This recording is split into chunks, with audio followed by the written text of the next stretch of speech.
Andrew's arms shook as he lifted the frail old woman from the dusty roadside. Her head lolled against his shoulder, her breath came in tiny, broken gasps. Cars honked and sped by. People stared but kept walking. Across the street, a black Bentley stood like a quiet shadow.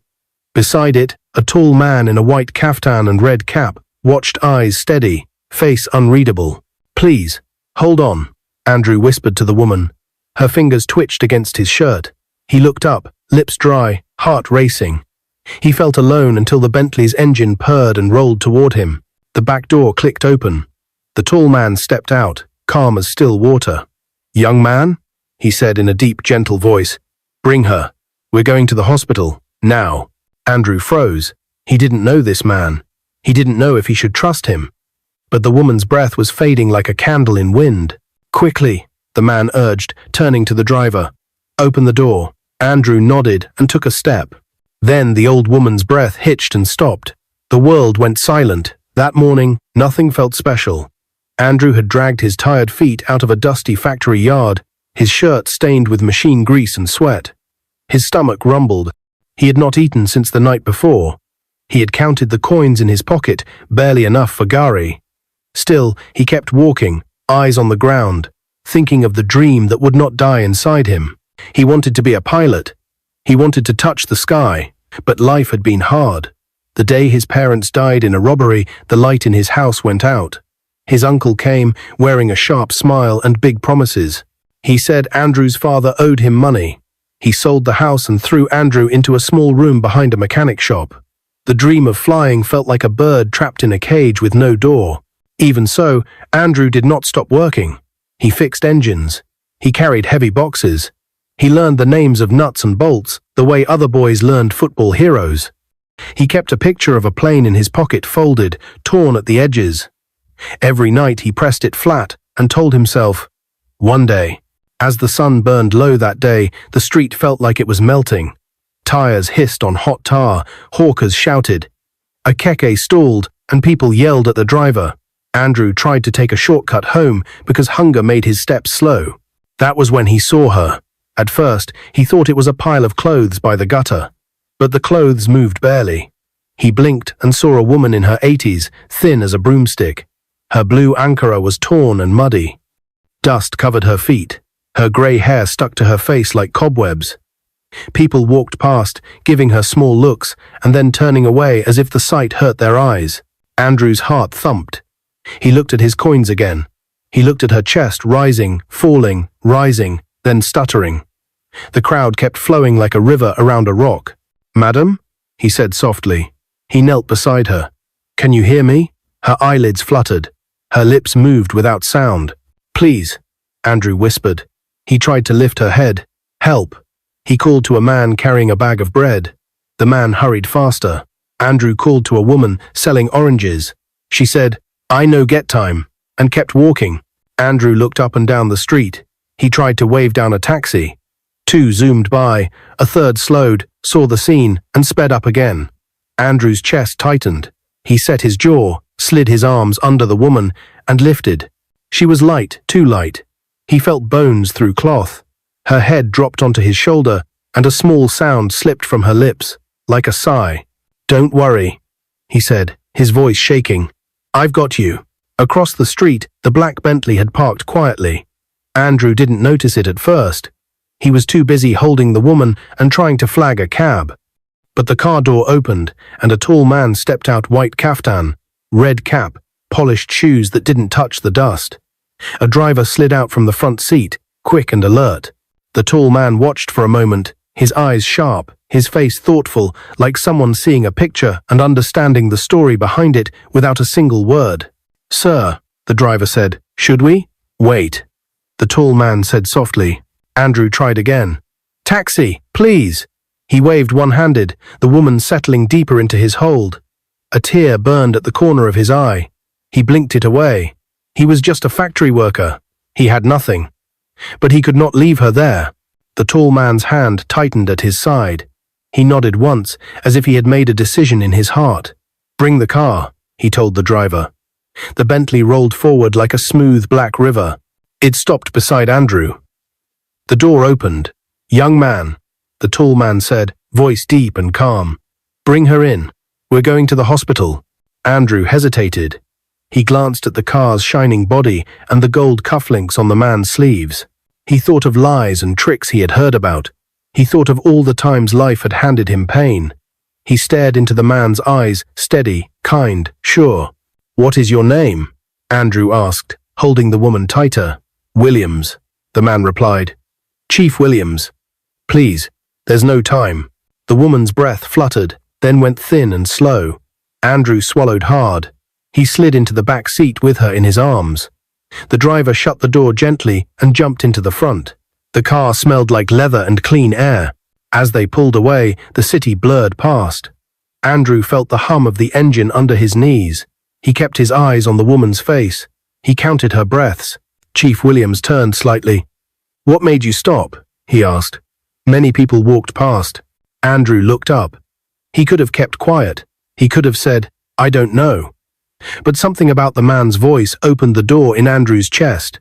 When I was a boy, Andrew said, I wanted to be a pilot. I wanted to wear a uniform and fly above the clouds. My dad said the sky was big enough for any dream. Then armed robbers came. They took my parents. After the burial, my uncle sold our house. He said my father owed him. I had nowhere to go. But even after all that, sir, my dad's words stayed. He told me, Andrew, a strong heart is better than a full pocket. Help people when it counts. Andrew looked down at the woman. So I stopped. I couldn't leave her there. Silence filled the car, soft and deep. Chief Williams's jaw worked. He turned his face to the window and breathed slowly, as if keeping his own tears from falling. Young man, he said at last, your father raised a good son. Andrew blinked. His throat ached. Thank you. The driver shot through a yellow light. The hospital rose ahead, its white walls bright against the evening sky. As they pulled in, nurses moved like quick birds in blue uniforms. The car stopped. The driver jumped out and held the door. Andrew carried the woman through the sliding doors. Cold air hit his face. Help, he called. Please, help us. A nurse hurried over with a wheelchair. Put her here, she said. Andrew placed the woman gently on the seat. The nurse checked her pulse, shouted to another nurse, and they sped her down a hall. Andrew stood in the doorway, chest heaving, hands shaking. Chief Williams touched his shoulder. You did well. Come. They followed the nurses to an emergency room. A doctor stepped in, giving quick orders. Someone pressed a mask over the woman's mouth and nose. The heart monitor beeped, steady and fragile, like a bird's wings. Chief Williams took out his phone. I'm calling my wife, he said. She should be here. His fingers moved fast. Cynthia, come to Mercy General now. It's urgent. They waited outside the room. The door swung open and closed. Nurses entered and left, carrying trays and words Andrew couldn't hear. He sat on a plastic chair, hands clasped. Chief Williams stood beside him, still as a tree. Minutes felt like hours. The elevator dinged. A woman rushed out, breathless and worried. She wore a simple dress, her hair tied back, her face kind and strong. Chief Williams stepped forward and wrapped her in a quick hug. Cynthia, he said, voice low. She's inside. A young man found her and brought her. We're hoping. Cynthia hurried past him and stopped at the window in the door. She stared through the glass at the frail figure on the bed. Her hand flew to her mouth. Her shoulders trembled. Andrew stood, unsure what to do. He took one careful step closer. Cynthia pressed her forehead to the glass. A soft sound came from her throat. Then, with a voice that shook the hallway, she whispered one word that made Andrew's heart thump in his ears. Mama? The hallway froze. Cynthia's scream echoed through the hospital hallway. Her hand trembled against the glass window of the emergency room door, her voice breaking into sharp gasps as tears rolled down her cheeks. Chief Williams froze. Cynthia, what is it? She turned to him, her eyes wide and wet, pointing through the glass with a shaking finger. That woman on the bed, she stammered. It's my mother, Williams. That's my mother. The hallway went silent. Even the nurses who were passing stopped mid-step. Andrew blinked, not sure he heard correctly. The dying old woman, the one he had found lying helpless in the dust, was her mother? Chief Williams took a careful step closer to the window. He looked at the frail woman on the bed, her face pale, eyes closed, and an oxygen mask covering her mouth. Then he looked at Cynthia again, trying to process her words. "Are you sure?" he whispered. "I'm sure," Cynthia said, sobbing now. "That scar on her forehead, I remember it. She got it when she fell years ago in our compound in Enugu. Oh God." She pressed her palm against her mouth, her voice muffled by emotion. "I thought she was dead. We searched everywhere, Williams. For 2 years I prayed she'd just appear. And now she's here." Andrew stood frozen, his heart pounding. He didn't know what to say. All the hunger, the tiredness, the worry that had filled his day suddenly melted into something else. A strange feeling of awe and confusion. Chief Williams gently wrapped his arm around his wife's shoulder. "Let's wait for the doctor," he said softly. "If it's truly your mother, we'll find out soon enough." Minutes stretched into hours. The emergency light above the door flickered red. Finally, the door opened, and a doctor in green scrubs stepped out, wiping his forehead. "She's stable for now," he said. "It was close, severe dehydration and exhaustion. But she's responding to treatment." Cynthia nearly ran into the room, but the doctor raised a hand. "Please, Mum, she's resting. Only one person can go in at a time." Cynthia nodded quickly. "I'll go," she said. Then she looked back at Williams and Andrew. "Please wait here." She stepped inside, her eyes glued to the frail figure on the bed. The smell of antiseptic filled the air. Machines beeped softly. Cynthia went closer, tears spilling freely now. "Mama," she whispered, brushing a strand of grey hair from the woman's forehead. "It's me." "Cynthia." The woman didn't move at first. Then, slowly, her eyelids flickered open. Her lips parted, dry and cracked. "See, Cynthia?" she rasped, barely audible. Cynthia gasped and dropped to her knees beside the bed. "Yes, Mama, it's me." The doctor turned away quietly, giving them privacy. From outside the door, Andrew could see them through the glass. The sight made his chest ache. He never imagined that helping a stranger on the street could lead to something this extraordinary. Chief Williams turned to him. "Andrew, you said your name was Andrew, right?" "Yes, sir." "You saved my mother-in-law's life today," Williams said, his voice filled with something deeper than gratitude. "Do you have any idea what that means to my family?" Andrew looked down. "I only did what I felt was right, sir." Williams nodded slowly, studying him. "You didn't have to stop. So many people walked by." Andrew's throat tightened. "My father used to say that helping one person might be the biggest miracle you'll ever create." For the first time, Chief Williams smiled faintly. "Your father was a wise man." Hours later, Cynthia came out of the room. Her face was wet with tears, but this time they were tears of relief. "She's alive, Williams," she whispered. "Mama's alive." Williams pulled her into a tight hug. "Thank God," he murmured. "Thank God." Then she turned to Andrew and took his hand gently. "You have no idea what you've done.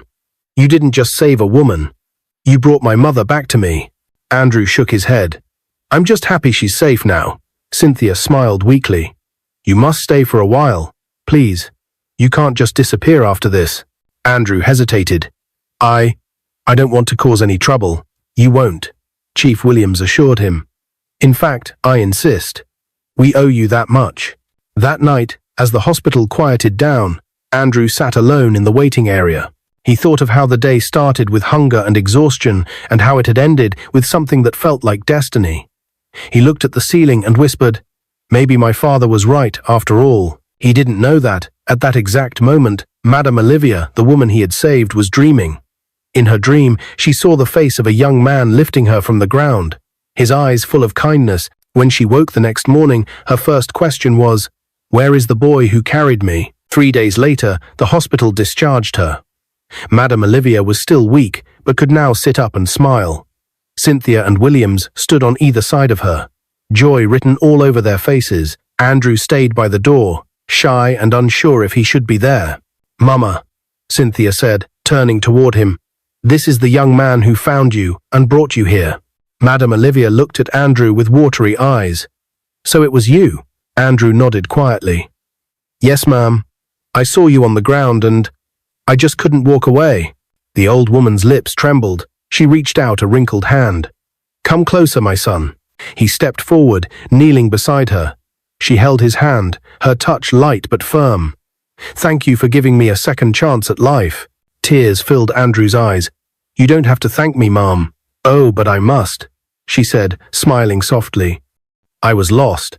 I didn't know who I was. I remember being kidnapped, beaten, and thrown away like garbage. For months, I wandered the streets. I forgot my own name. I thought I'd die out there." Her voice broke. Cynthia wept quietly beside her. Chief Williams's face darkened with sorrow and anger. "But then," Madame Olivia continued, looking at Andrew, "you appeared like an angel. God sent you." Andrew lowered his gaze, overwhelmed. Williams cleared his throat, fighting emotion. "Andrew, I don't know how to thank you enough, but I don't want this to end here. You said you once dreamed of becoming a pilot, didn't you?" Andrew looked up, surprised. "Yes, sir. Since I was a child." Williams smiled warmly. "Then let's make that dream happen." Andrew's mouth fell open. "Sir, I don't understand." "You will," Williams said with a reassuring nod. "From today, you're not alone anymore." Cynthia touched Andrew's shoulder gently. "You've done enough for our family. Now let us do something for you." Andrew felt his throat tighten again. For the first time in years, someone was offering him hope, not pity, not empty words, but real, living hope. Madame Olivia smiled, tears shining in her eyes. "My son, sometimes kindness comes back when you least expect it. You gave me life.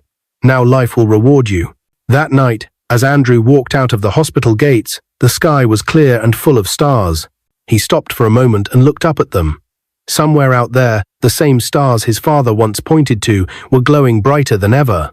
For the first time, Andrew whispered, "Maybe I'll really fly one day." He didn't know it yet, but the next morning would bring a twist that would change everything again. The morning sun rose gently over Lagos, its warm rays spilling through the windows of Chief William's mansion in Ikoyi. Birds chirped from the trees that framed the driveway, and the scent of freshly cut grass drifted through the air.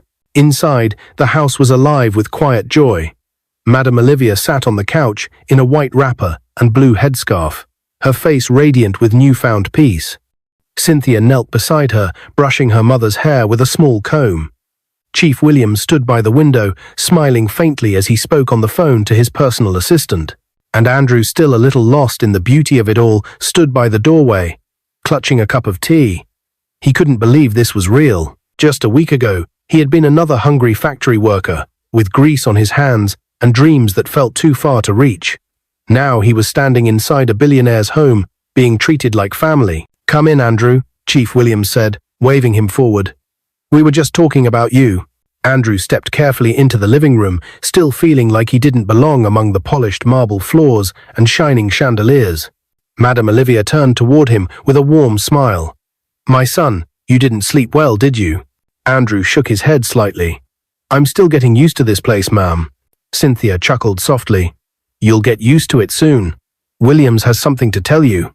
Chief Williams put his phone away, his tone turning serious but kind. "Andrew, I spoke with a friend at the Nigerian College of Aviation Technology. You start classes next month." Andrew froze, the cup in his hands trembling. "Sir? You heard me," Williams said with a smile. "Your dream of becoming a pilot begins now. I'll take care of your fees, your accommodation, everything. You deserve a chance to fly, just like you dreamed." "And us know." Andrew blinked rapidly. His mouth opened, but no words came out. His heart thudded so hard he thought it might burst. "Sir, I don't know what to say." Madame Olivia reached out her wrinkled hand. "Say thank you, my son, and make us proud." Andrew knelt down, tears in his eyes. "Thank you, sir."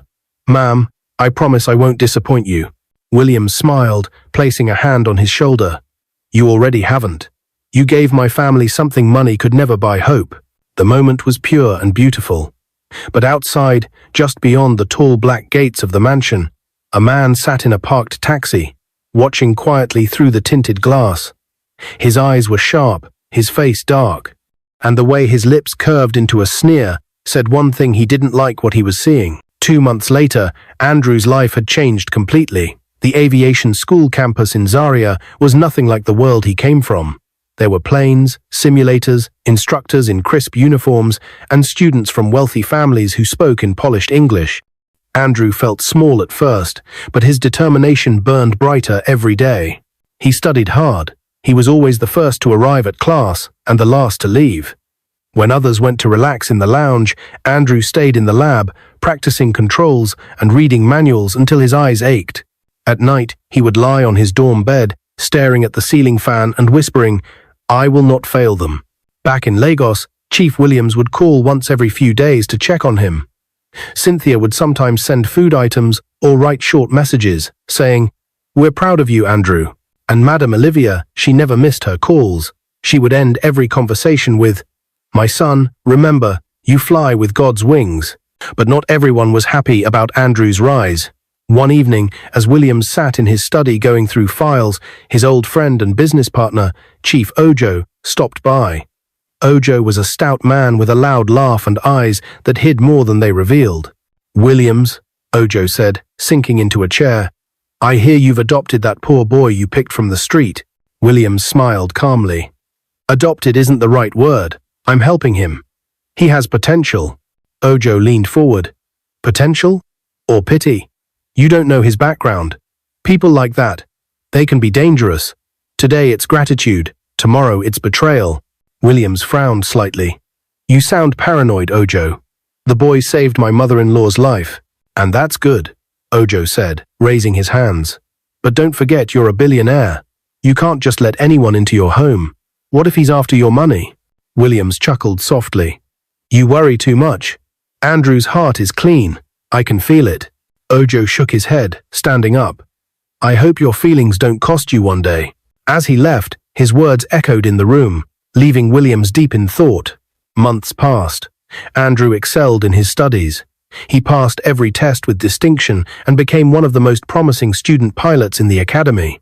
When he got his first uniform, a crisp white shirt with gold epaulets and black trousers, he stood before the mirror for nearly 10 minutes, unable to stop smiling. He called Williams that night. "Sir, I just got my flight badge.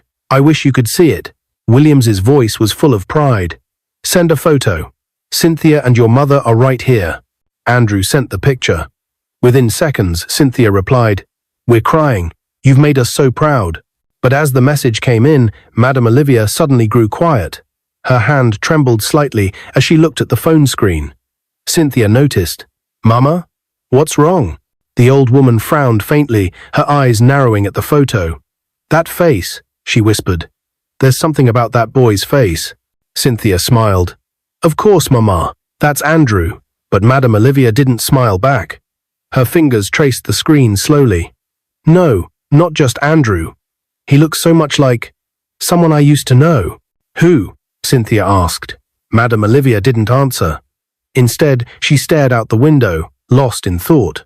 That night, she couldn't sleep. Memories she had buried deep began to crawl back, memories from before the kidnapping. Faces she had forgotten. Voices calling her name. A boy running barefoot across the compound with a smile just like Andrew's. Could it be? Her heart pounded. She sat up on her bed, clutching her chest. "No," she whispered to herself. "It can't be.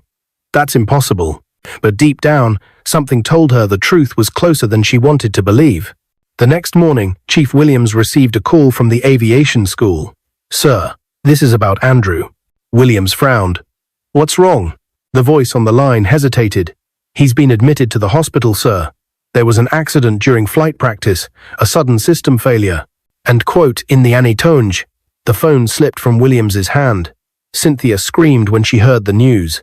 And Madam Olivia, who was standing behind them, covered her mouth as her knees buckled. "Not again," she cried. "Not again." Chief Williams grabbed his car keys and shouted to his driver, "Get the jet ready. We're flying to Zaria right now." But no one knew that this accident was not just an accident.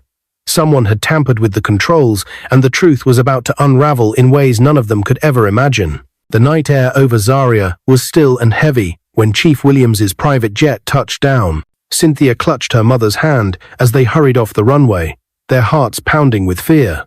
The hospital loomed ahead, its white walls glowing faintly under the streetlights. Inside, the smell of disinfectant filled the air. The nurse at the reception desk recognized the name immediately. "You're here for Mr. Andrew, right? He's in the emergency ward. The doctors are still stabilizing him." Cynthia gasped, her knees weakening. Is he alive?" "Yes, ma'am. the nurse said gently. He's alive. But it was close. Chief Williams's chest rose and fell heavily. Take us to him, he said in a firm but shaky voice. They rushed through the hallways. Machines beeped in rhythm. Nurses moved quickly, and voices echoed faintly from other wards. When they finally reached room 7, the door was half open.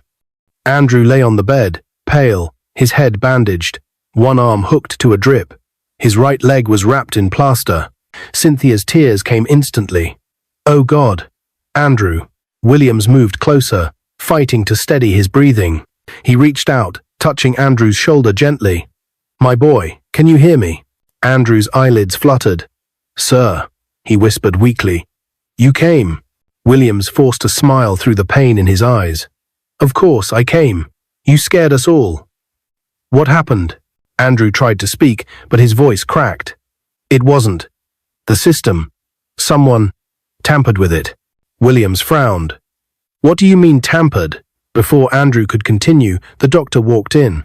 Please, sir, he needs rest. You can talk to him later. Williams nodded reluctantly. We'll be outside. In the waiting room, silence weighed on the air like a storm cloud. Cynthia held her mother's hand tightly.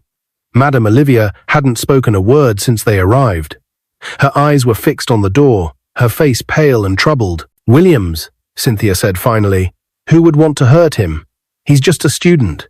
Williams's jaw tightened. That's what I'm trying to figure out. At that moment, his phone buzzed. It was a message from his assistant. Is greater than, Sir, you may want to know Chief Ojo was seen at the aviation school yesterday. He was asking questions about Andrew. Williams's eyes darkened. Ojo? Cynthia looked up. Your business partner? Yes, he said quietly, anger rising in his voice. The same man who warned me not to trust Andrew. I should have known. Madame Olivia looked up suddenly, her voice trembling. Williams, this is not just about business. I think this is deeper than that. Williams turned to her. Mama, what do you mean? She swallowed hard. I need to tell you something. Something I've kept buried for many years. It's not too wild. It's not first-rangered. The room went silent. Madame Olivia's hands trembled as she began. Many years ago, before Cynthia was born, I had another child, a boy. Cynthia's eyes widened. What? Mama, what are you saying? I was very young, Olivia said, tears welling up. I was poor and alone. The man I loved left before he knew I was pregnant. I gave birth to a baby boy, but life was hard. One night, when he was barely a year old, I went to the market and left him in the care of my cousin. When I came back, both were gone. Cynthia gasped. Gone? Yes. I searched everywhere, but my cousin had vanished. I reported it to the police, but nothing came of it. Years later, I got married. Had you? And I told myself to forget. But, she pressed a hand to her chest. When I saw Andrew's face, something inside me broke. He looks exactly like that baby would have grown to look. The same eyes, the same smile. Cynthia covered her mouth in disbelief. Mama, are you saying Andrew could be your lost son? Williams's jaw dropped. That's impossible. Unless, Madame Olivia nodded slowly. Unless fate has done something only God can explain. The door opened. A nurse entered quietly.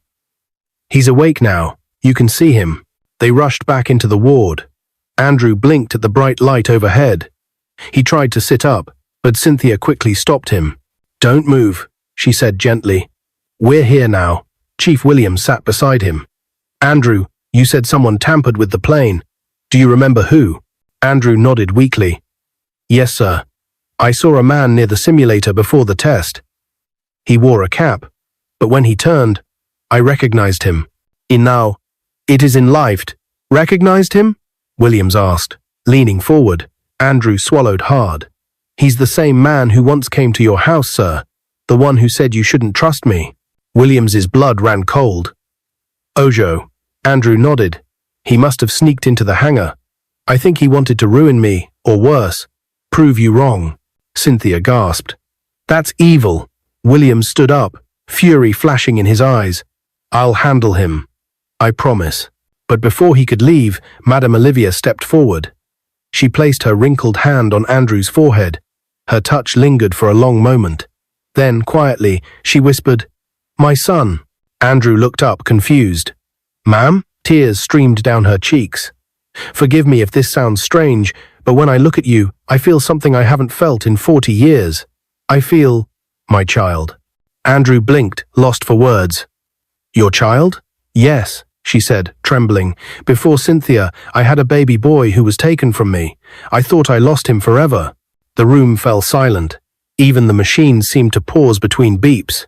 Andrew's lips parted. Mom, my mother used to tell me that before she died, she found me near the market, crying alone. She said no one ever came for me. She never knew where I came from. Madame Olivia covered her mouth, sobbing. Dear God. Cynthia turned to Williams, her voice shaking. Daddy, do you understand what this means? Williams nodded slowly, eyes glistening. It means the boy who saved my mother-in-law's life was her son all along. Outside, thunder rumbled in the distance, the first drops of rain beginning to fall. But in that small hospital room, it felt as though heaven itself had opened. Madame Olivia held Andrew's hand tightly, her tears soaking his palm. God brought you back to me, she whispered, even after I thought all was lost. Andrew's own tears flowed freely. Mama. The word slipped from his lips naturally, as though he had been saying it all his life. Cynthia smiled through her tears. You see, Andrew? You didn't just save a stranger that day, you found your family. Chief Williams knelt beside the bed, emotion softening his voice. You are my son too now. And I will make sure whoever tried to harm you faces justice. But just as peace began to return to their hearts, a sharp knock came at the door. A uniformed officer stepped in, rain dripping from his cap. Good evening, he said gravely.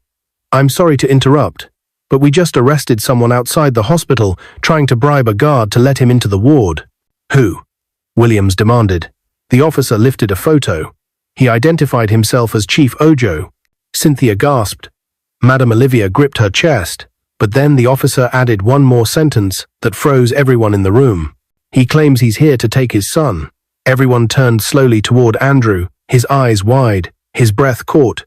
Rain poured outside the hospital, lightning flashing across the grey sky like a warning from heaven. Inside, room 7. Silence gripped everyone after the officer's words. Chief Williams stood slowly, his face tightening. What did you just say? The officer straightened his cap. The man we arrested, Chief Ojo, claims the young man in this ward is his son. He said his name is Andrew Ojo. Cynthia gasped. That's not true. Madame Olivia gripped Andrew's hand tightly. No, she whispered. He's my son. I can feel it. I know it in my soul. The officer looked uneasy. Sir, he says he has documents. He's insisting to see the boy. Williams turned sharply. Bring him in. Right now. The door opened a moment later, and Chief Ojo entered, escorted by 2 policemen. His once confident face looked desperate, his fine agbada soaked from the rain. He glanced around the room, his eyes landing first on Andrew, then on Williams. A twisted smirk crept across his face. Williams, you think you can take everything from me, even my blood? Williams frowned. What are you talking about? That boy isn't yours. Ojo stepped closer. Oh, isn't he? You want to know the truth? He turned toward Andrew. Tell them who raised you. Andrew blinked in confusion. Raised me? I grew up with a woman named Mama Grace. She told me she found me crying near the market when I was barely 1. Ojo laughed bitterly. Exactly. And do you know who left you there, boy? Her sister, my late wife. The room fell silent. The sound of rain against the window grew louder. Williams's brow furrowed. You're lying. Ojo's voice rose. Am I? I took that boy in, fed him, gave him a name, sent him to school, until one day, he vanished. That ungrateful brat ran away. Andrew stared at him, trying to make sense of it all. You? You were the man who kept me working at your mechanic shop? Ojo sneered. Yes, and you were supposed to stay there. But instead, you chose to chase dreams that don't belong to people like you. William stepped forward, fury flashing in his eyes. People like him? You mean people with kindness, courage, and honor, things you'll never understand. Ojo's nostrils flared. You think you're better than me because you're rich? That boy is mine by law, and you can't take him. Before anyone could respond, Madame Olivia rose from her chair. Her voice was shaky but firm. Enough. All eyes turned to her. She stood tall despite her frail body, her eyes burning with strength. "Chief Ojo," she said slowly, "you are lying. That boy was never yours." Ojo scoffed. "And who are you to say that?" She took a deep breath. "His mother." The room went still. Andrew turned, his eyes filling with tears. "Mama," Olivia continued, her voice trembling but strong. "Before you were ever a man of power, Ojo, you were a thief of hearts and a destroyer of lives. I remember your wife, Ada. She was my cousin, the same woman I left my baby with, the day he disappeared.